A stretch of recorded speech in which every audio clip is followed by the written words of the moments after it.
Hi, and welcome to the Write the Story podcast, where we divulge tips on plotting as you listen in to us outlining a short story. This episode has been brought to you by our listeners and supporters on Patreon.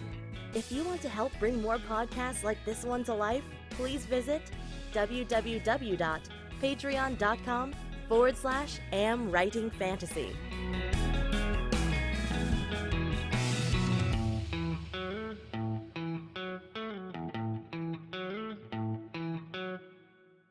Welcome to episode 2. I'm Autumn. Before I call Jesper, let me bring you up to speed with what we have so far. We are continuing to plot our short story. Last week, we developed the premise, and this week we are going to go more in depth with the characters, especially Dramna, who is our main character, the protagonist, and our main point of view character. Then we have some secondary characters like Askell and Ubri. Plus, like I mentioned last week, I really want to develop Dramna's parents more so they aren't just a stereotype. So we got a little bit of work to do on characters. Okay, with that, I'm going to call Jesper.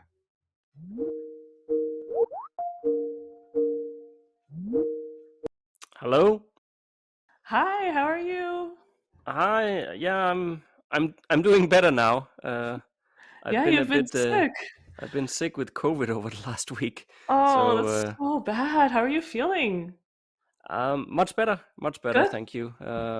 I will try my best to not cough in your ear, or at least mute myself, or maybe we will edit out the coughing so people don't have to listen to that. But my voice is not like 100%. But I think it's good enough to talk a bit about story creation and plotting and so on, at least. Well, that's good. I'm glad you feel up to this because I really am looking forward to talking more about Dramna's role, like fleshing her out a little bit more. I only know her as an adult from our books where we've written her. She's like almost 200 years old because she's a white elf. But this is her as a child, as a teenager, and I really kind of, after last week and talking about her little rebellion phase, I kind of want to get into her a lot more. Yeah, for sure. I think it got a lot more interesting last week with what we did there. So hopefully we can come up with some good stuff for her and the other characters this week. I think so. I think it'll be really good. And yeah, and developing her parents a little bit more will be great too. So All I'm right, yeah. ready. Yeah, I'm ready to jump in whenever you are. Okay, well, I think we're trying to follow our plot development guidebook here ourselves. So one of the first things we wrote ourselves to do was to basically do the cast of characters. So what that means is to try to define what kind of roles the different characters are filling in the story. Obviously, we know Dramna is the protagonist already, so that's quite easy. And That's true. Okay. then, So these are like the character archetypes, what roles they fill like as an overarching theme in the story, right? no, this is just defining if they are like the protagonist, the mentor, the sidekick, the love interest, and so on. Like, kind of what role do they play? And then we're gonna get into more character development in a moment. But I think, to be honest, I think it's quite easy. I guess the only thing is the parents that we can debate a bit because Ubri is clearly the love interest in my mind. Oh, yeah, I think that's Um, obvious. and then we have Askell, who's, well, he's the mentor, I guess, since he will end up trying to get her into the Assassin's Guild and all that. Yeah, even though he shows up at the end, which is a little unusual, I guess, for stories with mentors, but that's really the role he plays, even though he's like the last 3/4. Yeah, I mean, what it says here about the mentor is that it says the mentor gives guidance to the protagonist and helps our hero learn and understand what is necessary to overcome the challenges ahead. So it says it's a supporting role, yet a mentor should be an interesting character in his or her own right. And well, that part I think we have covered. With He's a master assassin. Yeah, yeah, he's pretty definitely cool on interesting. his own right. Then it says this person needs to have flaws and agenda of his or her own, together with all the other elements that makes a character interesting. The agenda part, I don't really think we have any agenda for Askell at the No. moment, do we?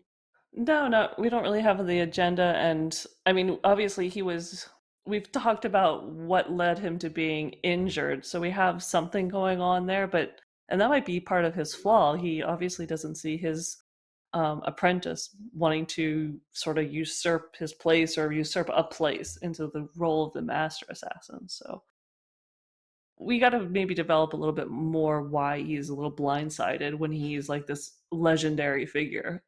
Otherwise, I do agree. He's a lot of them are really well fleshed out. I don't know though what some of the other roles are, so we can figure out what her parents would be other than roadblocks.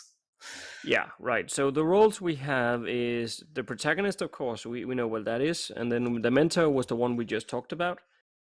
Then we have something called sidekick. That would be like Sam in Lord of the Rings, Mm. guiding Frodo and making Frodo get to Mount Doom. So sidekicks are friends that are basically very, very loyal. And then it says loyalty doesn't mean that they won't even ever question the protagonist, but when darkness threatens to swallow our hero, they always offer emotional and physical support. So that's Oh. sort of that role. I don't know if we have that as such, because I think Ubri is more the love interest, which is the next one.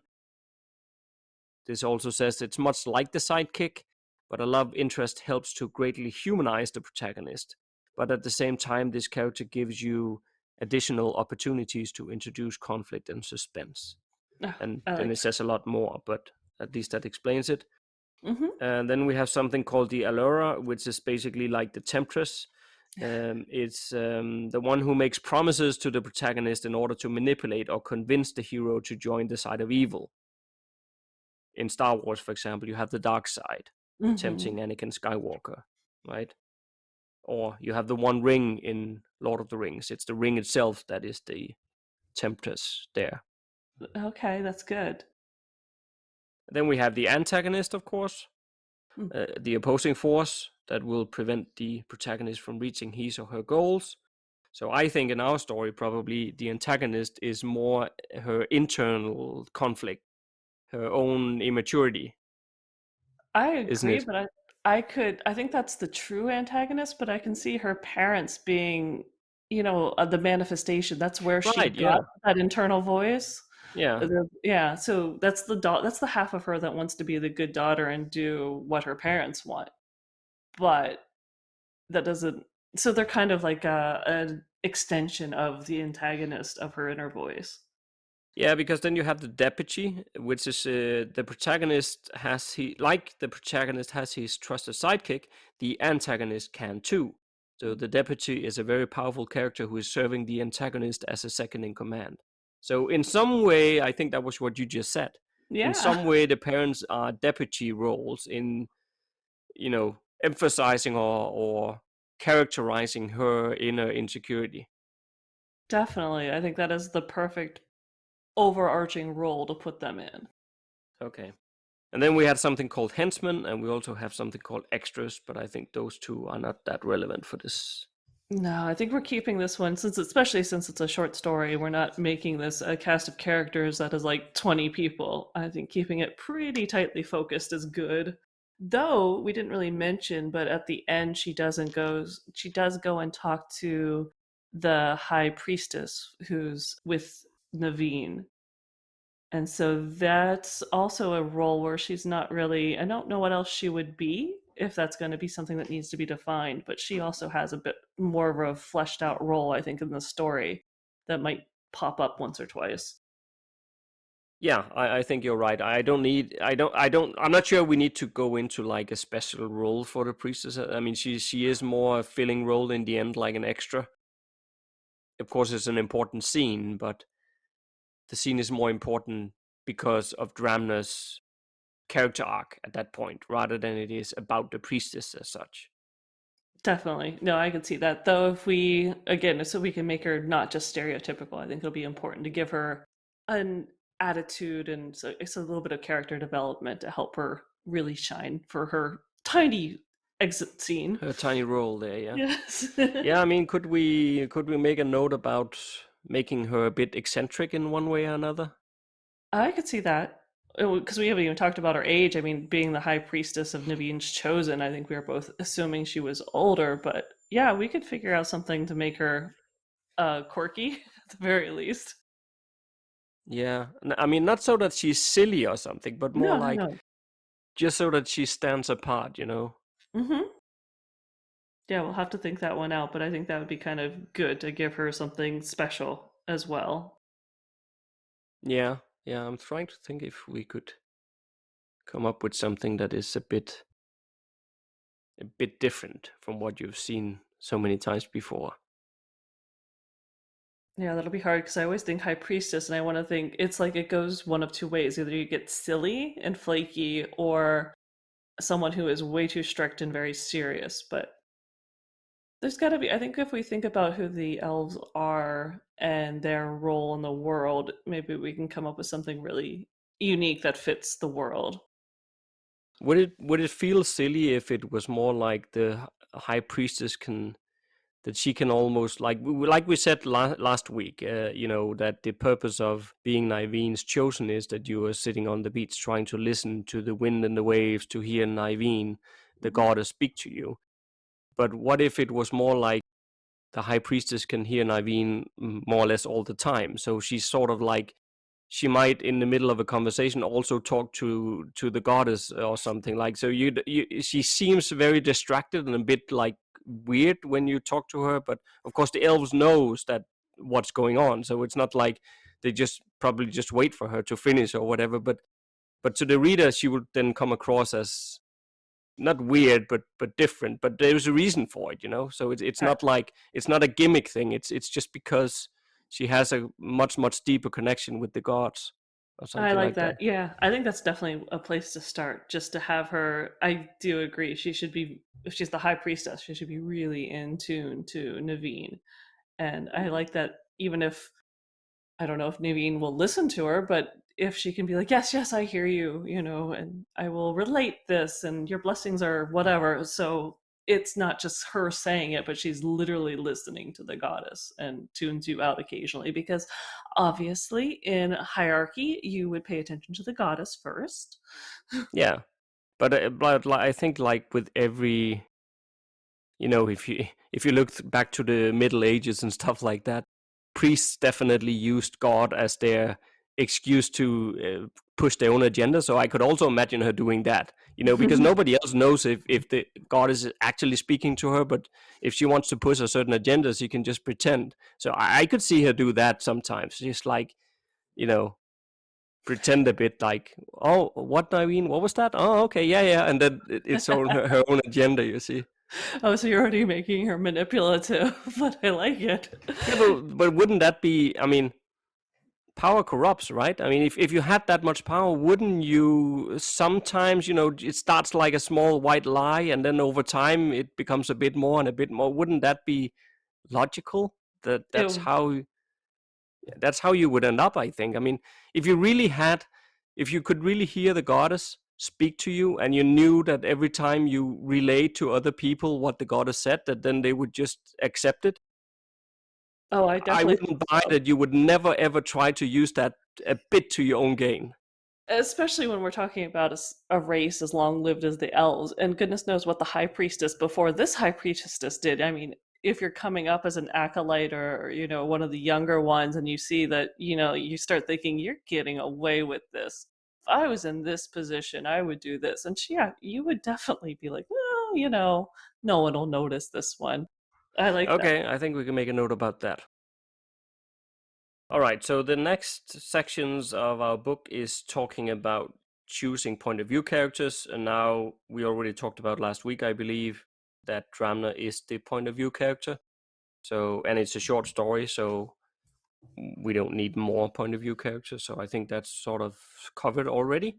Yeah, I don't know if we mentioned it, but I totally agree. When I'm writing short stories, it's really rare for me to mix in two unless it's specific purpose. But this story is about her and it's her coming of age, so I don't think we need to add in anyone else. None of them, even Ubri doesn't show up as a point of view character in the books, so I think we're good. Yeah, agree. Then we have a whole section about character backstories. Well, that's kind of the thing we're writing here, essentially. And then we talk some stuff about what is important to consider when you are developing a protagonist. and how to make readers fall in love with the protagonist, which is a lot of sort of explanations and examples and so on. So we'll just skip right ahead until we get to fundamental attributes. All right, that sounds good. Plus, I mean, how can you not fall in love with a blind white elf who is a rebellious teenager and becomes a assassin? I mean, I'm in love.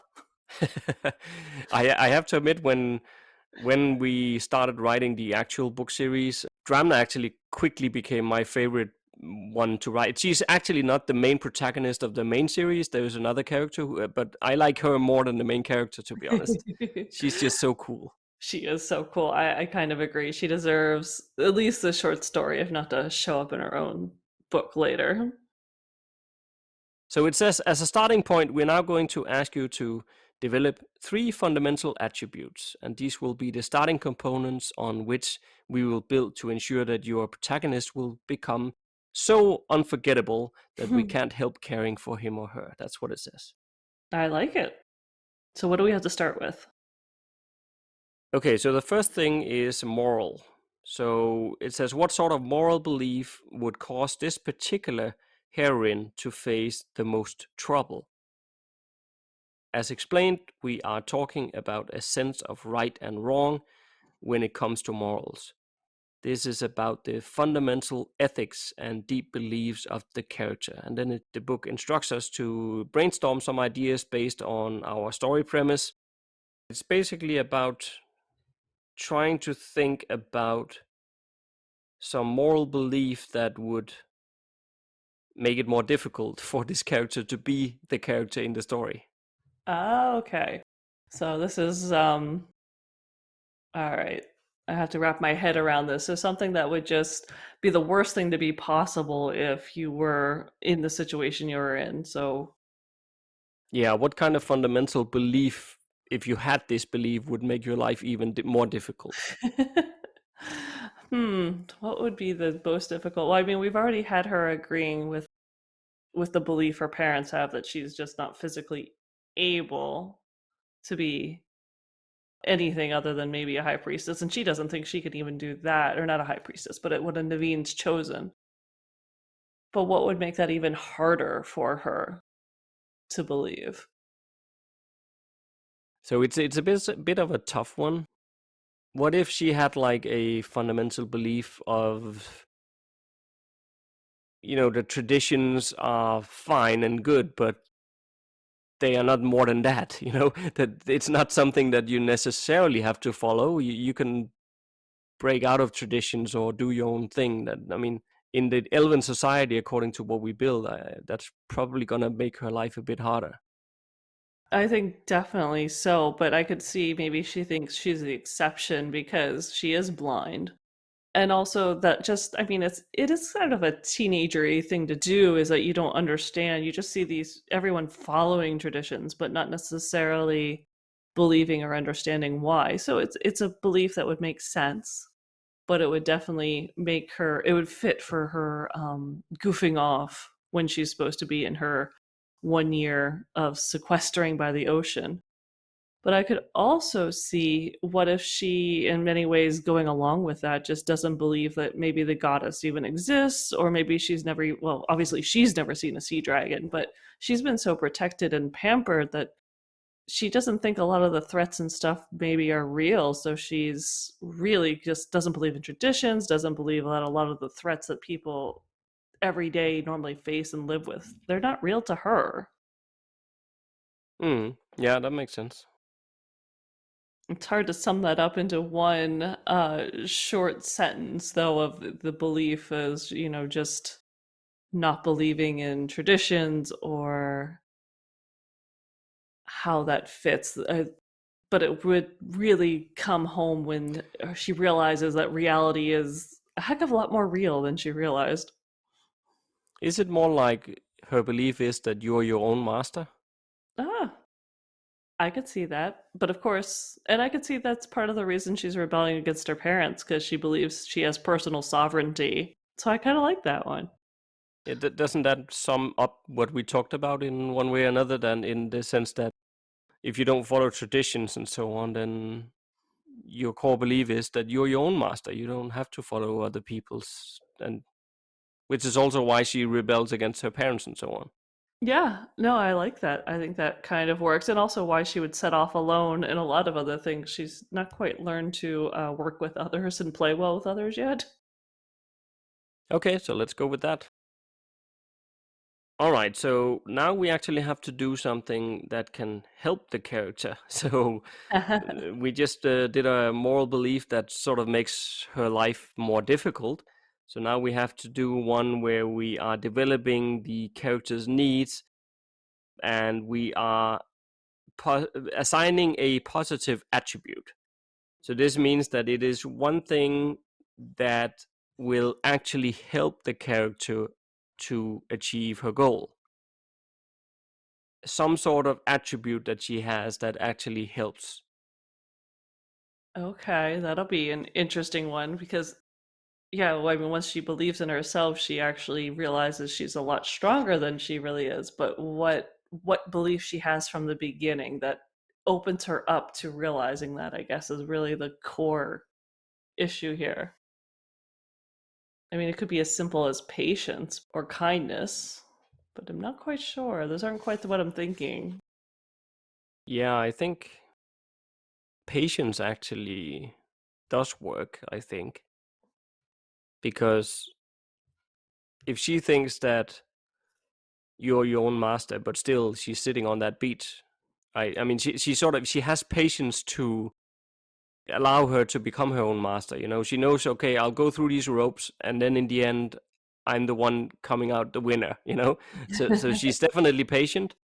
Also, well, some of the attributes you need as an assassin, I think, and some of the things she's doing in the actual book series is also stuff where she's showing patience. She's waiting for her opportunity. She's not Mhm. rushing into anything. Yes. And she's also very good at questioning, which I don't know if that'll come up here or something she learns later, but she's definitely a very patient character, as well as one who doesn't just believe everything she's told, but that's also part of wanting to be her own master, is she doesn't necessarily always believe everything she's told because it's not her. She doesn't always agree with it. No, indeed. So yeah, patience is probably good as the primary attribute, I think. Sounds good. All right, so we have the primary attribute locked in place. And then next up is deciding 3 secondary attributes. So these basically belong into some different categories. Okay. And the first one is a attribute that speaks of how the character treats his or her relationships. Hmm. Interesting. Trying to imagine Dramna and as a rebellious teenager, and I'm honestly thinking she's in the beginning of the story, and I take it this is maybe an attribute that can change, but I think in the beginning of the story, she's a lot more casual or careless almost with relationship. She's willing to go against her parents, which is a relationship that should be strong. She is goofing off with her friends, and I'm sure she enjoys seeing them, but she's also perfectly willing to spend her time sitting on the beach and not with them all the time. So it does speak to someone who maybe isn't forming really deep relationships at the moment. Hmm. Yeah, I think so. And that also works with sort of the character arc that she needs to discover herself here. Yeah, definitely. Yeah, that's good. The next category is one that tells of how she deals with obligations. It does say that it's good to try to focus on some rather common virtues because this actually makes it easier for the reader to relate to the protagonist. Obligations is, well, I don't know if she's committed to obligations. It's more like it depends if she agrees with them, doesn't it? Yeah, I was gonna say she's obviously willing to do the 1 year on the beach, so she's willing to take that obligation, but she doesn't really believe it's going to happen. She thinks she's going to get out of it as, basically a get out of jail card. Yeah, So so she's selective. yeah, she's definitely selective. If it aligns with her goals, she'll do it, and if it doesn't, I I'm not agree. It's sort of like when she realizes that realizes the reality of hearing Naveen and the dragon, she's perfectly willing to drop that one and run hundreds of miles inland. I agree. So it should probably be selective as long as it aligns with her goals or something like that. Sounds good. All right, so what's the third attribute we're supposed to come up with? That is motives. Oh, motives. So the example we have in the book is honesty. That's, for example, one that could be linked to motives. That Well, there is really no really right or wrong answers to this stuff. So yeah, it's yeah, what we come up with.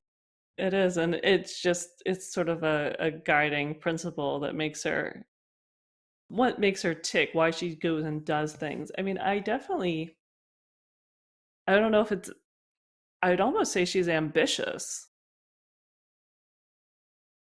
Yeah, is she? I mean, she. Well, I don't know if she's ambitious in that sense. It's more like she just wants to be her own master, really, right? I mean, she's not ambitious in the sense that she wants to become a priestess or even wants to be an assassin, like we talked about last week, right? I mean, she will. Well, we'll get her to the stage where she will agree to become an assassin, but that's not like a goal she has from the beginning. No, well, it's not even something that she would consider. I think it's more ambitious to improve her own place in the world, but not necessarily ambitious to be like a president or something like that. She's just ambitious to improve where she is in her circumstance. Like she doesn't want to live with her parents, or she wants more power to be able to say what she wants to do because she has this core belief that she's her own master and should be able to make those decisions for herself. Yeah, so if you have a core belief that you believe that you're your own master, what would sort of drive you there? Would it be, I mean, Besides independence? yeah, but that was exactly what I was thinking. I was just about to say it. Wouldn't it be something about independency that's really your driving motive? I could see that. And that makes such an interesting paradox where in the beginning I mean, the whole time she is blind, but at the beginning she really has this belief that she's not capable of things, but she also has this drive to be independent. It's a nice internal conflict that'll set up really well with her character arc. Yeah, I think that works. Okay, great. So we have our primary attribute, three secondary attributes. What is next? Okay, so the next part is probably easiest if I just read a bit of what the text in the book says here. Okay. So the next one is about developing needs. Okay. So someone who is starving will pursue a completely different goal, that of obtaining food, than one who desires love. Where needs become interesting, though, is in the context of how long a certain need has stayed unfulfilled. This is what gives us the why of the character's basic focus. So what we're doing here is, once again, just creating a building block. And then we try to go into a bit of explanation that at this point it can feel a bit confusing and disjointed, but but that's it's all building blocks that will come together. When we are talking about the needs, we are talking about Maslow's hierarchy of needs. Now, that is listed inside the book and so on. It's probably too much to go into, start explaining all that. So people will either buy the book and you'll see it, or look it up on the internet. But basically, it has 5 steps in the hierarchy of needs. So the lowest level is physiological. So it's like breathing, food, water, sleep, that kind of thing. That's your Mm-hmm. base need. And only once that's fulfilled, then you move into what is called safety. So this is like security of body, of resources, of family, of health, that kind of thing. Okay. And then the next level up is love and belonging. So this is like friendship, family, sexual intimacy, that kind of thing. And above that is esteem, self-esteem, confidence, achievement, respect of others, respect by others. And then the highest level is then self-actualization. So Hmm. this is morality, creativity, problem solving, lack of prejudice, that kind of thing. So the question really here is, you know, what kind of these needs has gone unfulfilled for the longest for Dramna. That makes sense. I would almost say, well, I mean, her parents keep her safe. The bottom tier, she's got a comfortable life, and her parents, have secured her. So I think all of her basic needs are met. I Yeah. think she's somewhere between the second and the third one, and I'm not quite sure which one it is. If it's what's missing is the deep relationships, feeling like she belongs. I can see that that's definitely missing. But I also almost wonder if there's something else on the bottom, the second tier, that might be missing as well. Yeah, I think I'm more on the love belonging thing because I agree with you. I mean, the food, the water, sleep, all that stuff is under control. And then the next one up was the safety one, Mhm. security of her body, her health, property, the family. Well, they're there. They might disagree with things, but it's all there. True, and Um, I think that's what I was thinking. I mean, they're making sure she's safe even when she's in the tent.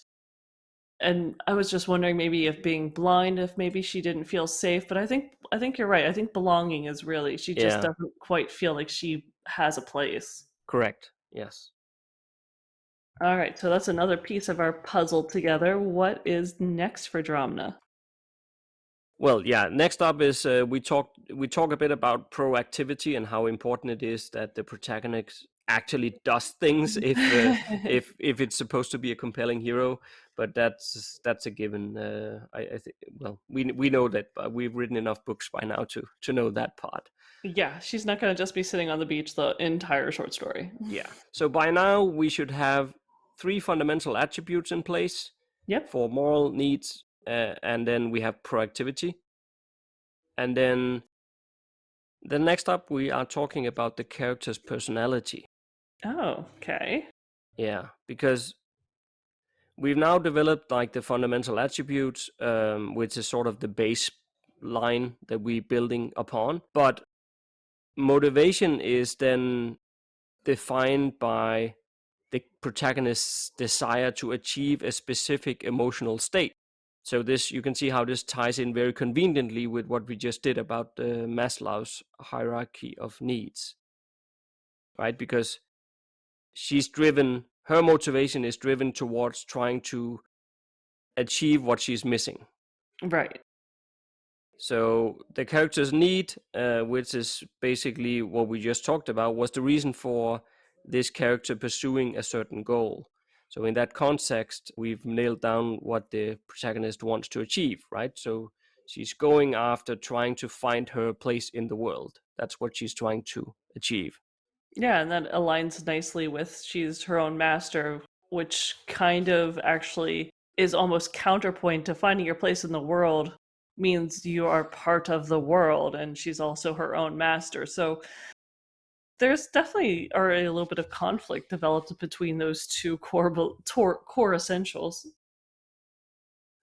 Okay, so if I try to just reframe a bit what you just said, right? So we have a need, and then the motivation is the drive towards fulfilling that need. So basically, you could say like motivation is one step deeper rooted than the need itself. Okay. But then even further down, much further down, deeper rooted, is what we call the buried conviction. Oh. So the buried conviction is what comes from the very heart of the protagonist's mind. So it's basically something that is so intuitive that our hero might not even be aware of it herself. Yeah. Okay. So what we're talking about here is what the character believes about him or herself, the world, and others. It is the worldview resulting from the motivation and the need. Okay. I would almost say with Dramna that her this deep belief in this that she probably doesn't even give voice or even want to think about is almost that she doesn't belong. Yeah, that she's not worth it somehow. She's Yeah, not a that valuable person or something. and she might, blame it on her blindness, but Yeah. she's missing this connection and she wants the connection and she wants to be her own master, but there's this seed inside of her that is like, you're not worthy.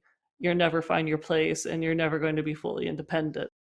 Yeah, that's exactly what I'm thinking as well. So fully agree. Well, go figure. We've only been writing books together, so that Yeah, makes sense. yeah, that's good. Okay, then we're actually arriving at some of my favorite stuff. Ooh, exciting. So this is we talk quite a lot about the Enneagram in this book, Oh, yes. because the Enneagram has some really, really wonderful definitions of personalities, and they are incredibly accurate. I spent quite a lot of time on the Enneagram because my wife is very much into it as well, and she is Enneagram coaching and stuff like that. So I've tried to sit through a lot of these Enneagram personality tests, and it's incredibly how accurate it actually is. But in this book, though, we have sort of a bit more simplified model of the actual Enneagram because there's much more to it than what we have here. But you don't need all the details in order for a fictional character. So we've just listed here the different types that exists within the Enneagram. So our job now is basically to define which one of these types is Dramna. And then Okay. afterwards, we need to find out sort of her maturity level within that type. But that's next step. First Yeah. of all, I think if I just go through the different types, I'll just read what it says here for each one. Okay. And then, you just listened and then see if you can, as we go along here, if you think like this is the one that is her. All Okay. right. We'll see if we agree on this one. Yeah. So type 1 is the reformer. This is the principled, self-controlled, and perfectionist person who has a very strong sense of right and wrong. Type 1 personalities are always striving to do things better and smarter. They hate making mistakes. They are well organized and can be critical of others who don't meet their high standards. They are often impatient and need to be right if there's a disagreement, but at their core, they generally want to be good and noble. Okay. So that's type 1. Mm-hmm. Type 2 is called the helper. So here we have the caring and empathic person who is friendly, generous, and self-sacrificing. So type 2 is always well-meaning, but can start to do things for others in order to feel needed. While they are warm-hearted and sincere, they can also become possessive because of their fear of being unwanted. Twos simply want to be loved and appreciated. Okay. I'm still not feeling it, but let's keep going. Okay, type 3 is the achiever. Personality type 3 is success-oriented and pragmatic. They are ambitious and they have the energy to go with it. While they're conscious about status and image, they are also diplomatic. Almost goes without saying that type 3 often faces problems with working too much. In the end, they fear being worthless, and for this reason, they work so hard to distinguish themselves. Oh, there's a few key words there that I kind of like, but what's next? Type 4 is called the individualist. So being self-aware, sensitive, and reserved are all common traits for type 4. They are creative and inspiring types who want to express themselves and their individuality. They try to create and surround themselves with beauty in order to maintain certain moods and feelings. The reason for this is that they can face problems with self-pity and melancholy. It causes them to feel vulnerable and withdraw to protect their self-image. Well, I have to admit, individualist sounds a lot like her as a descriptive word, but I don't know. I'm still not decided. The So what? rest of it is not really her, is it? Yeah, the rest of it's not quite her, but there's definitely maybe because I know in reality you can have two or three of these like in sub ones, but we're not going to get that complicated. But let's keep going. All right, so you're going to get type 5 now, and type 5 is the investigator. They are alert, perceptive, and innovative as they come. So 5s can develop complex ideas and go on to become visionary pioneers who can see the world in a completely new way.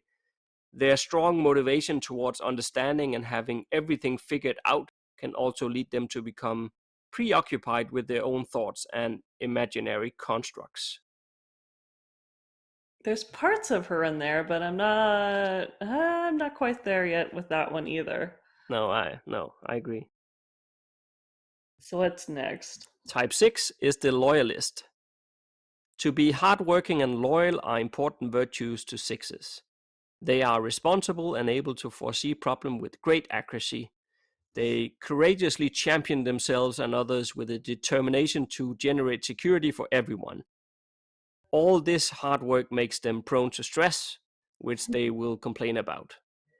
When self-doubt creeps in, they can turn reactive and outright rebellious. Oh, well, it's definitely part of her in that one where she can be outright rebellious, but I don't know. There's still something about the achiever I like too, but I know we're not done yet. All right, let's take the last couple. Type 7 is called the enthusiast. So here we find a highly extroverted, optimistic, and spontaneous personality. So they strive to maintain their freedom and happiness, but all their playfulness and constant search for new and exciting experiences can also cause them to become distracted and exhausted.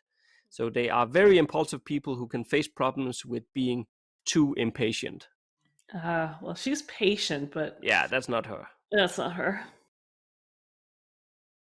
All right, then type 8, that's actually me. So this is a self-confident and strong personality type who is not afraid of confrontations. Eights feel that they must control their surroundings, including people. They have the power and decisiveness to improve the lives of others, be heroic and inspiring. They can also be domineering and intimidating, not allowing themselves to become vulnerable. And what was the name of that one? The You said challenger. the Challenger. Okay, you hadn't mentioned that one. I'm I not sure don't if think. I'm seeing her that way. No. No. All right. So what's the last one? The Number last one 9. is type 9, and he is called, or she is called, the peacemaker. As creative and optimistic people, nines are accepting, trusting, and stable. With a wish to create harmony in their environment, they want everything to go smoothly and without conflict. They do this by being all embracing and bringing people together. However, they can also be willing to go along with others to keep the peace, and their stubbornness can make them simplify problems and minimize anything that might be perceived as upsetting. Oh. Considering her rebellious nature, I don't think she's a peacemaker. It just doesn't fit who she is. So I'm gonna still stick with my first gut instinct was achiever because I can't remember everything you said, but I like what you said, especially about the negative side. It sounded a lot like where she is at the beginning of the story. Right, so just again here, type 3, the achiever. Personality type 3 is success oriented and pragmatic. They are ambitious and have the energy to go with it. While they are conscious about status and image, they are also diplomatic. It almost goes without saying that type 3 often faces problems with working too much, and in the end, they fear being worthless, and for this reason, they work so hard to distinguish themselves. That's what it is, that she was afraid of being worthless, like not having a place. With that core belief, I could see her wanting to be an achiever. And that's sort of how I mentioned that I thought ambition was a pretty good possible motive, but we went with independence. This is, I think, where the ambition kind of what I was trying to get at. Yeah, okay, yeah, I'm not disagreeing. I think there's a few of these that could one way or another maybe match her somewhat, but there are some good keywords in here, like you just said. So the thing is here probably, and this is where we can make it really fit well, I think, is that so within each type, if we say she's a type 3, you Mhm. have 9 levels of development inside each of them. So basically, level 1 is like the best version of yourself if you're type 3, and level 9 is then like the worst version of themselves. This links to the character arc, which we're going to get to. But basically, what we need to try to define is sort of what level does she start at in terms of level of development and where she's going to end up, right? Right. And that's what I do love about this over like some of the other like the Briggs-Myers tests and stuff. They kind of give you this is your personality type. This gives you a personality type and then you have this scale of where you are on it and Yeah, that indeed. gives you this ability to move up and down it. Yeah, it's really great for writing. It is, exactly. It maps so nicely together with character arcs and defining where they are. And of course, they can also stay on the same level as they were from the beginning to True. the end, which then is just a steadfast character arc. Mhm. But if I move from the worst version of herself, level Mhm. 9 basically, I'll try to read what it says there, and then we can move up the ladder until we feel like, yeah, that's where she is at the Okay, start of the story, right? sounds good. Level 9 is the worst version. So this is like betraying and sabotaging is no longer enough. Now the person wants to ruin others' happiness. They are relentlessly obsessing over destroying anyone who reminds them of their own failures. A type 3 at their worst is a person who can show psychopathic behavior. So Oh, that's jeez. not where she is at the beginning, no. No, she's not that bad. That's scary. Yes. Well, actually, to be honest, this is fun to read as well in the sense from an author point of view. You know, if you pick up this book, just read all the level 9s. They are just so bad. You know, this is like, yeah, Your this is next just where you don't villain. want to. Yeah, Yeah. totally your So next just villain. one level up from that is level 8. It says you are devious, deceptive, and untrustworthy are all labels that can be associated with this person. They actively betray and sabotage others in order to triumph over them. Their jealousy has now become full on delusional. That's not her either, right? No, I was gonna say she's being a little deceptive, but she's not sabotaging people. Nope, not that bad. No. Okay, level 7. The type 3 is now willing to do whatever it takes to maintain the illusion of being successful. The fear of failure and humiliation removes any boundaries. That might be a bit too much as well. It's getting really close though. She could It's getting be. closer, yeah. I think if she's having a meltdown or a really bad moment, she might sink that low, but I don't think it's her steady state. Let's just check level 6 here. So, constant self promotion and making themselves sound better than they really are is what occupies this person. They feel jealous of those who have success, and as a defense mechanism, they show contempt against such individuals. Some would call type 3s at this level of development arrogant. That's Ah, not way off. that's not way off of her as a teenager at all. I could see her putting people down for their abilities. It would give us definitely some potential conversations and ways of acting earlier in the story. Yeah, yeah. Let's just check level 5 as well, just to make sure here. So, one level up from that is how the person is perceived matters a great deal. Conscious about their image, the type 3 begins to take actions aligned with what others expect of them. The person is still pragmatic and efficient. However, they do lose touch with their own feelings at this tier. The smooth surface begins to crack, showing problems with intimacy and credibility. Oh, see, that sounds like her to a T, I think. She's having a hard time with relationships. She's going along with what her parents, they sent her to the ocean side to be one of Naveen's chosen. And she's definitely going along with it, but there's a lot of cracks there on the surface. Yeah, I think level 5 is better because I'm a bit concerned if we start her out at level 6, where we are saying that she's basically arrogant Mm-hmm. and she will, as a defense mechanism, show contempt against other individuals and so on. I mean, that's fine when it says that here in a textbook, that we understand that it's a defense mechanism, but the reader won't understand that. She will just come off as an arrogant idiot, right? Yeah. And that would be my concern. So if we start her all the way at level 6, she's not very likable. And Yeah. that is important that she is. So I think level 5 is much better, yes. Yes, I agree. I think level 5 sounds exactly like where she is. And like I said, if she's having a bad day, a bad moment, she might sink to some traits of the lower level. But everyone's got bad days. You kind of sink and go up and down. But I think she starts at level 5.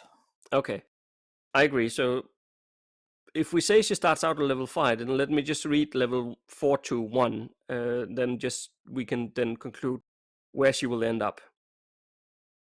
So level 4 is their own performance is a concern to the individual. The fear of failure is bubbling just below the surface. To keep it suppressed, focuses on being the best and comparing one's status and success with others. That's level 4. Mm. Level 3 is there is a strong focus on improving oneself to become a human ideal, so much so that others are motivated to be like a type 3. So you see, now we're flipping all the way back from where it was really, really bad at level 9. Now you're basically becoming like a deal person that other people want to be like. Yeah. So I love how the scale here is so massively different. At level 2, self-esteem is high. The person believes in oneself and is very energetic together with a show of true graciousness. And then level 1, the best version of a type 3 is they fully accept who they are. They are modest, gentle, and charitable. That's wonderful, isn't it? It sounds so wonderful, but she's definitely not there at the end of No, the no. story. So I'd like to know a level 1 achiever. That sounds like a great friend, but I think for her, I would almost say a 3, but I also, the graciousness that goes with level 2. I think that kind of fits when she goes and talks to the High Priestess. She's being a lot more gracious. I don't know if I fully agree, because I think it might be moving her too far up the ladder too fast. So you think maybe a 3?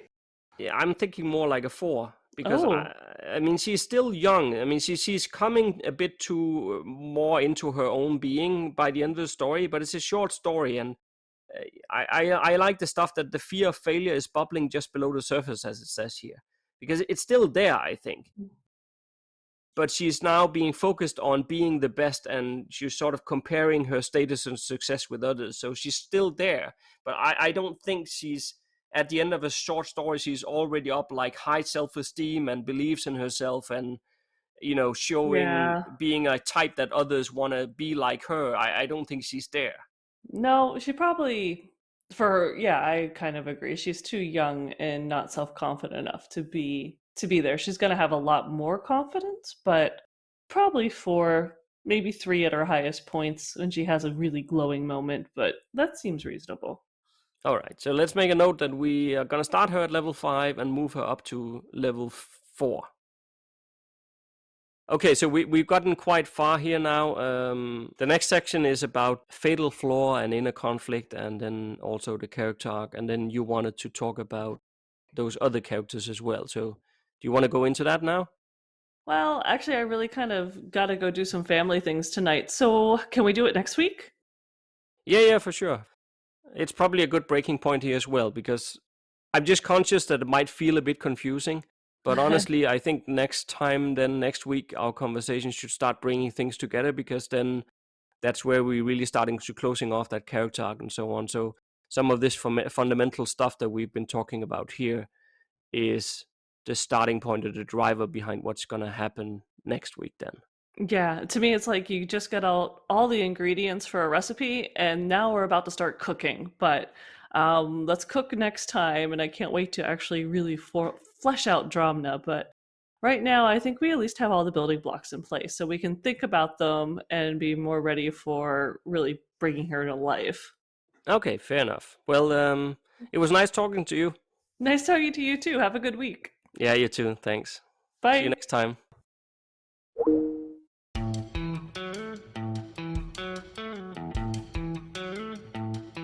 Thank you for listening to Write the Story, a limited series podcast. Please consider to support.